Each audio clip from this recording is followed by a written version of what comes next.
In this section of videos, we're going to be looking at the purchasing module. And if we hit our applications drop down and we go into purchasing, I can see here in my transactions section, I have several different workflow definitions set up. So I have a few different options for order, for shipping, for invoicing. And let's say you have, yours is probably going to look a little bit different than mine. You're not going to have quote, order, shipping, invoice, return here. Well, you may possibly, depending on how many you have set up, but you might just have a list of your transaction definitions. And maybe you want to turn some of them off. So maybe there's some of them that you're never going to use. To do that, you would go to the Setup tab within Purchasing, hit Configuration. And within the configuration, then you'll go to Documents, and you can just check off any of the transaction definitions that you do not think that you're going to use. So there may be some out of the box ones that you're never, right off the bat, you're never using that. Like you might not ever need purchase requisition. Whatever it is that you don't need, you would just inactivate it here. And then if you did have additional information set up here for it, it's not going to lose that. It does come back after the fact. So I'm going to turn off purchase requisition. I'm going to save that. And then if I refresh my screen and take a look at my purchasing module again, under the All tab, I actually don't have that quote option anymore because I turned that off. So it's in Setup Configuration on the Documents Configuration tab. Here is where you'll turn off any of the transaction definitions that you do not think that you will use. It just declutters your list a little bit if you wanted to turn any of them off. So next up, we're going to go into the Purchasing module, Setup tab, and we're going to take a look at the transaction definitions. So just to show you what each one of the tabs means within your transaction definitions, I'm just going to select the subcontract invoice. So I'm going to edit beside that. And on this main screen, the General tab, down here in the print section is where you tell the system which print document template you want to use for this specific workflow. So for my subcontract invoice, which document do I want to be able to print out of the system whenever I use that transaction? So if you have some specific invoice that you want to use, then you would have to put that into the system into Platform Services, Printed Document Templates. And then, so in Printed Document Templates, you would hit Add.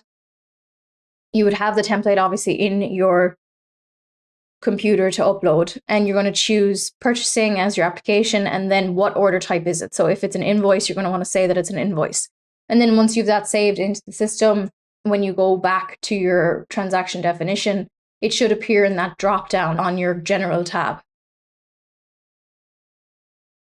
So for some reason, I don't have any in the system, but if you had, they would appear here in the drop down. And you would select which printed document template you want to use for whenever you create a subcontract invoice in the system. And then in your entity settings, you can actually have a different document template depending on which entity you use. So if I had multiple entities, I could come in here and I could say for my Timberline GC entity, I want to use a different document template. You can also have a different numbering sequence. So General tab, in the print section is where you apply the printed document template. And then on the entity tab is where you can say that you want to use a different one by entity. But if you're not bothered about the entity and you just want to use the same template across the board, do it on the General tab. Okay, so in our posting configuration, then here is where we're telling the system which GL account we want to hit when we're putting in transactions. So if I duplicate my screen, I'm going to right click and hit duplicate, and I'm going to go into a transaction. So I'm going to go to purchasing, and I'm just going to go into subcontract invoice. You'll see within the purchasing module, there is nowhere down here on your entry screen to go to hit GL account. There's no coding that you can put in for GL account. So the way that Intacct works is if you're using the purchasing module, the order entry module, you're going to use items to get to your GL account.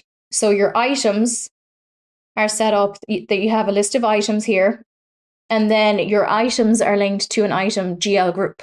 So within each item, you should have an item GL group tagged. So let's say for material, if I click edit on that, the item GL group that this is associated with is my materials GL group. So then on my transaction definition, I'm saying anytime an item that is part of item GL group materials is used, this is the GL account that I want that to go to. So materials, cost of sales, materials. This is really just a brief overview just to remind you. I know you've gone over this already, but here is where you link to your GL account. So items are linked to a GL group, item GL group, and then the item GL group is put in on the posting configuration. And this is where you tell the system, this is the GL account that I want to hit whenever I'm using items that are part of that GL group. Okay. The security tab, then you can tighten up security around your transaction definitions when you go live. So you can say that you don't want any editing, you don't want any deleting, and then you can also have specific people that have permissions to these transaction definitions. So let's say for a subcontract invoice, you only want certain users to be able to create subcontract invoices, then you can do that here. You can say deny everyone and only allow certain users, or you can allow groups of users if you have user groups set up. You can also say that you only want transactions to be created within the entity or only within top level, depending on what sort of setup you have going on. That is something that you may want to do. And then for your create policy, you can say that someone can create a new document. So let's say for an invoice, do you only ever want someone to create an invoice when they're converting?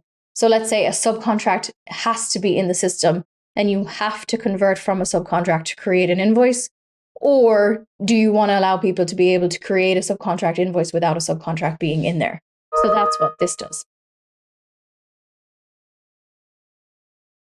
So there are the tabs that you have within your transaction definitions. That's just kind of an overview of what they mean. I know that it has been covered before, but just a refresher on that. And then, of course, when you're in this screen as well, if you hit display workflows, you'll see how that all works together. So you would create a purchase order.